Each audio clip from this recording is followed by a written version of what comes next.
All right, I am very excited about this next guest, and I know you all are too. My next guest was a huge request from everyone. It's been years since we've had the time to connect, and what's been awesome is just having this time to reconnect with old friends and reflect on times that we shared together. So I'm going to connect a friend of mine that I haven't seen in a while, Selena Gomez. Sorry, you guys. Okay, so my next guest was a huge request from everyone. It's been years since we've had time to connect, and that's what's been awesome. It's just having time to reconnect with old friends and reflect on times that we've shared together. And so I'm going to connect a friend of mine, Selena Gomez.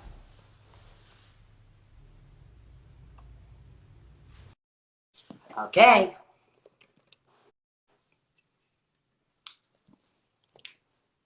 Selena fucking Gomez. Hey! Hey girl, Hi, I'm so happy to have you on the show. I'm so happy to be on the show because you're killing it, girl. Thank you so much. Gotten to talk to so many cool people and get so many like tips and just advice. And I think the common thread here is that everyone's process, like during pain and fear and anxiety, is like really unique and really different. Right. Um, and so everyone's ideas and how they kind of cope are so unique. So I'm excited to hear yours. Yeah, I got a lot out of the people that you were talking to because it's just nice to hear what other people are doing. And a little bit of what you said, it's connecting to people. When I saw what you were doing, I've always been a fan of yours. I think you're one of the greatest singers ever. Um, And so I was so happy that I even got this opportunity. Some of the most incredible people, but also just what's going on. So yeah, what do you want to know? Agreed. Okay, so what I kind of wanted to start was I'm just really happy that we did this through DM, and it was very sweet because you just sent a butterfly emoji, and that's enough. Letting them know that you're there. A Yeah. butterfly emoji is totally enough. So, what advice would you give for someone that wants to reconnect with the person they haven't, been connected with in a while, and they feel like it's just a really good time to let people know that you care and people know that they're Yeah. appreciated. And so, would you go for the little things? Do you think writing down what you want to say in case they call you so you're ready? Like, what's your. Yeah. Well, I've been writing a lot. I think that's been helping me process what's been going on. Um, And I had gone to treatment a few times for anxiety and for depression and for other stuff that I had been struggling with. And when I do meetings and stuff, a lot of it is connecting with people that maybe you haven't been the greatest to or that you may not have thought about. So I feel like there's been a lot of people I've gotten to do that with, not necessarily saying it was bad, but just saying, hey, I hope you're safe. Like, I hope you're doing okay. And that that on my side, I'm only sending you love. And I just want them to know that I see them. Yes. And so I think that's kind of something I've been doing, but I've missed my family. It's still really hard. I definitely just try to use the tools I've used when I've been in therapy, which is amazing. Thank you so And much. literally dialectical behavior therapy. I'm not sure if you've heard of that, but that's one thing that helps big time. And it's basically a book on how you process your emotions and why the actions go into, you know, what your thoughts turn into action. It's kind of like what you were talking about with ants and Yeah. how they completely just, and I visualize things so much, so it Me freaks too. me out. So I feel like there are moments where I just have to center myself and let the thoughts come in. Sometimes I'll write them down and then completely just like sit with what is it? What is the root of this? Why can't I get to the bottom of this? And it really helps me. And I was talking to Carrie about this, and I think probably, whether it's us on a set or whether it's people watching that are in school or workplaces, we're so used to being connected in some way. And when that is like just kind of, it was just so abrupt. It just all of a sudden we were locked down, and there Yeah. wasn't much time to, usually there is a process, I feel like, and usually, by being gentle with ourselves, you start making those little habits to create big changes. Mhm. And this wasn't a time where we had any warning to start kind of baby stepping ourselves to disconnect, and Yeah. stop relying on people. Feel very like immediate. And so I think that's probably where some of my anxiety came in, was just that I didn't really have time for my preparation. And I'm someone that, from being, I just like to prepare. I like to Yeah, be of very course. prepared. And that's a sense of control and safety. And not having that can be really terrifying. Yeah. And I think that's kind of when I saw everything happening, I think I'm sorry.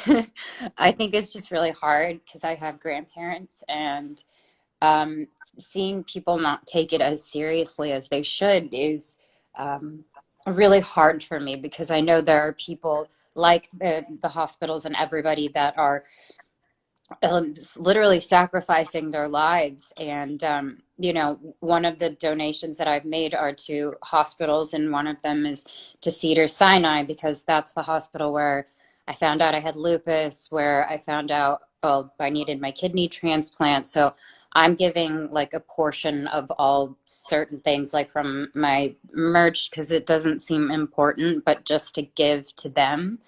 And my biggest thing is like learning how to be okay being inside, and maybe taking walks and stuff, um, and watching things like this, Yeah. watching things that encourage me, and that hearing other people feeling the same way. So I think yeah, it's really scary, because I think in the beginning of this, we were all kind of under the impression that this was something that was attacking the older people, and yeah, so that really scared me for like even my mom. Like, so my mom visits my grandma every day. She's at senior living, and senior living, someone comes and delivers her medicine, her food, yeah, and, there's just a lot of people. And so I didn't want to freak out my grandma, so I called her and I tried to explain. She doesn't watch anything but forensic files and like really weird stuff, so yeah, she watches the same episode. She's always tells you before it happens what's going to happen, because she's seen every episode 100 times.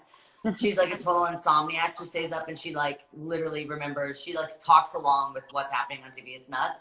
But I called her. I'm like, obviously you're not going to watch the news because it's not on one of the repeats. And I didn't want to freak her out, but I wanted her to make sure she was protecting herself. And so that really scared me, just because I had to, at one point now, kind of like parent my grandparent, which felt really strange. yeah, But then my mom also has such a hard time stopping, because she's had 5 kids, and she's so used to going. The fact that we were kind of dangerous and could jeopardize her health made it where we couldn't see my mom, because she sees her mom. And so that really gave my mom anxiety, because I haven't seen her in probably 3 weeks, and that never happens. So mhm, it's just interesting now, because we're starting to see that this isn't something that's just attacking immune compromise yeah, or older people, but the kids that are in really great health are finding yeah, themselves in the ICU. yeah, And so we're just learning new things every single day. And I mhm, think that's why we have to be so gentle, is because we need to keep ourselves in a soft headspace where this information can come in and we can absorb, but it doesn't make us just shut down, because I think there is a lot of good that can come from this experience, yeah. like this. And I think that that's something that's helped me too, is like I I read scripture and poetry and everything, and there's just one line that says like, I choose to see the goodness in the land of the Lord, for me speaking personally. And it's because we we weren't really prepared for this specifically. But I Yeah. do know that there are moments where this is where we test each other. Like, how are we going to treat each other? Because even me just walking my dog down the street, and people walk by, and then you switch sides, they're saying hi, and they're being friendly, and they're being kind.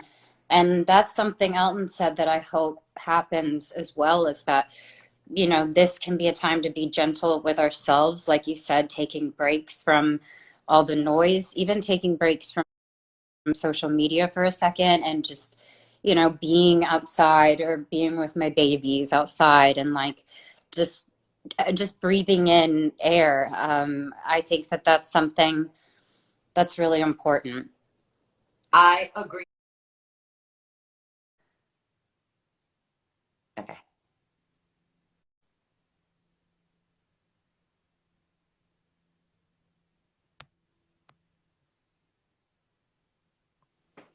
Okay, we're back. That was too good. I couldn't like not see her. I didn't want to lose you. No, that was like too good. I had to see you. Mm. Talking about mental health and self care. I mean, you just kind of gave us some of those tips, but what's something that you can use to filter helpful thoughts versus hurtful thoughts? Because I know this is a time where the ants just totally want to attack our brain, and Yeah. I think when things like this are happening, we love to be future telling. We love to be psychics, where we know what's going to happen, and we really Mhm. don't know anything, and it can just give us anxiety. What do you use to keep yourself helpful?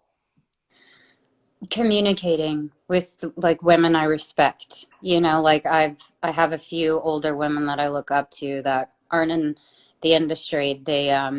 I call them, and I think talking through what it is you're feeling is extremely helpful. Yeah.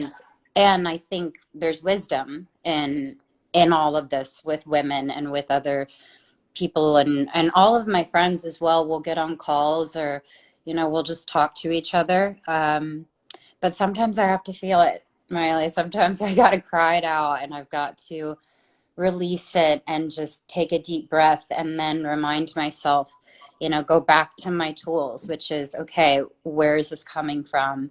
I Yeah. understand I'm a big empath, so I feel so much of what the world Yeah. is feeling. So maybe I need to take a step back from that, or whatever it is, but also just being there for other people actually helps me too. I Um, agree. It's given so me so much light in this time just to be able to connect with people, like you said, people I respect and people that I love and want to hear their advice, but just to know people are there and just to know that people yeah, are feeling the same way that I feel, it makes me feel less alone. Um, yeah. so what's your advice for someone who's afraid to talk about mental health? Like, where would you tell people to reach out? I know you work with crisis text line 741 and I know someone will respond. So is that something that you would say to reach out to, or like, how do you talk about mental health? So recently I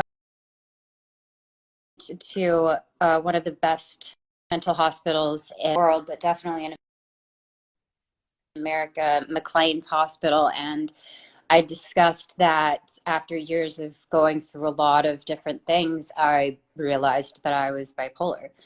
And so when I go to know more information, it actually helps me. It doesn't scare me once I know it. And I think Yeah. people get scared of that, right? They're like, oh, and I've seen it, and I've seen some of it even in my own family where I'm like, what's going on? Where it's just, I'm from Texas. It's not known to like talk about your mental health, or you got to seem cool. And then I see anger built up in children, teenagers, or whatever, young adults, because they are wanting that so badly. And so Yeah. I just feel like when I finally said what I was going to say, I wanted to know everything about it, and it took the fear away. It was like when I was younger, I was scared of thunderstorms, and my mom bought me all these different books on thunderstorms. So she's like, the more that you educate yourself on this, the more that you're not going to be afraid. And Right. it completely worked. And that's kind of something that helps me big time. That's really good advice. I really like that about buying the books about the thunderstorms, because when you do understand something, you don't think, hey, this is just happening to me. Because when something's just happening to you, then you can't kind of find some sense of, maybe tools that you can Right. use, and it'll give you a sense of like, there's things that I can do, like therapy, that can make me understand parts. I was actually talking about parts of my personality that if I let them control me, they could become negative. But if I learn how to kind of use them for good, like I have, OCD, like I'm pretty obsessive. At a time when I was younger, it used to really drive me, kind of made me feel like I was just too different. I didn't really understand it. And I used to like alphabetize things. Like I couldn't, like I would throw these total fits if I couldn't alphabetize things and all these different things. But now it's been able to help me to kind of learn about it and be able to use it for good and use it for doing things like this and staying Yeah. organized, but then also just be able to understand it more. And so it's just really important to understand something that you're relating with or just doing research, and it's a really good tool. Yeah.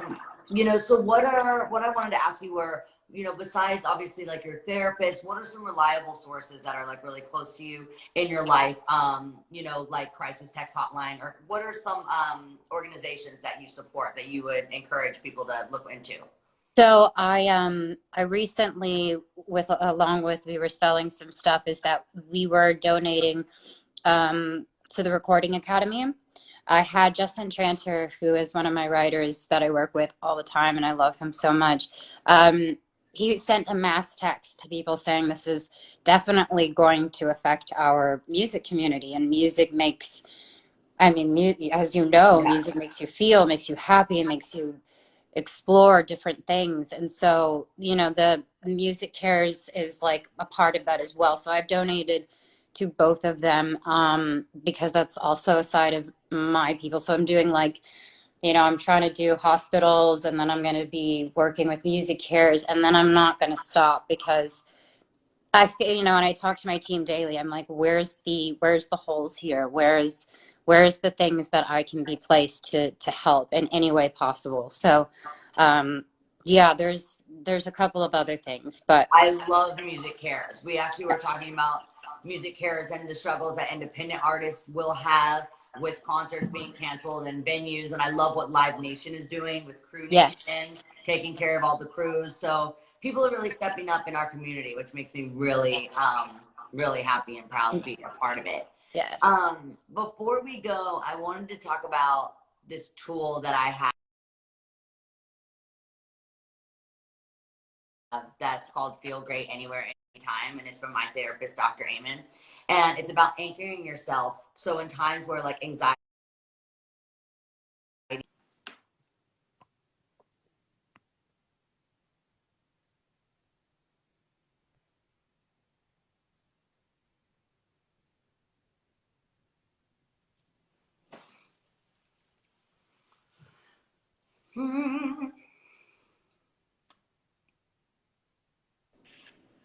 okay. okay, So this is the one thing I wanted to ask you. So it's about anchoring yourself. You know, anxiety can really make us kind of feel, you know, that floating feeling where you feel like you have yes, no weight in your feet or your hands. And so you really have to like find the gravity and let it like just anchor you. So Dr. Amen has this trick, Feel Great Anywhere, Anytime, where you anchor yourself to a memory. So even if you're traveling and you have a suitcase, and I was saying that, you know, when I see, you know, like in my suitcase, if I had a yellow sweatshirt, it would remind me of bananas. And one time, me and my brother decided we didn't like the way that my parents were running the house, so we were going to live inside our dollhouse, my dollhouse that I had outside. But we only took bananas, and by like the second hour, we were so over the bananas that we were like sneaking over to our grandma's house and getting like all her little sweet treats and Chex Mix and all these things. So it reminds me of the yellow, reminds me of bananas, which reminds me of my brother, and then it reminds me of my childhood and how fortunate I was to have a playmate, because some people don't have brothers and sisters that you can play with. And so I was just so lucky to have that. So that anchors me. What's like a memory in your life or something around you that reminds you, or what's a memory in your life that you like to think about in times where you feel that floaty feeling? It's a really beautiful memory. yeah, wow. Probably when my sister was born.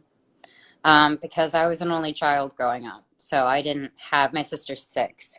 So big age difference. But when she came into my life, I remember having the chest to chest moment. Yeah. And so when I think of that moment, you know, and it's working, it's working Yeah. right now. Where I just, that nothing else mattered in that time, and this beautiful life just came in, and I just was overwhelmed. And I think what makes me think of that is like baby smell, you Yeah. know, like Yeah. something that's really, really sweet. And it brings me back to life. You know, Yeah. it's a life, and it's a part of me in a weird way. So I So feel like, your little sister is 6. yeah. Okay, so my little sister just turned 20. It'll change. It will change. Right now, I go between being like the coolest person in the world in her life to like she doesn't know me. Yeah, right. So that'll Okay. happen. She won't know you at a period of her life. Someone's gonna say like, "Oh, your sister Selena's cool," and she goes, "Who's that? I don't know her." Exactly. Oh no, you're Oh yeah, so she'll right. not know you for a couple of years. That's what happens every now and then. Or like, I'll run into now know what kind of goes out. So if I like run into her out and you wave and she's like, "I don't know her."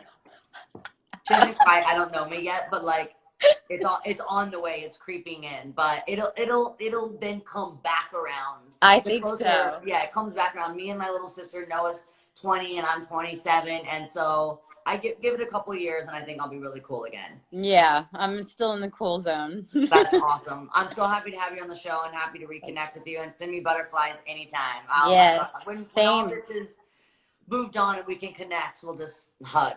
Would love that. All right. Thank you, and thank you for what you're doing. Thanks, Selena. Good to see you. Okay. Bye. Bye.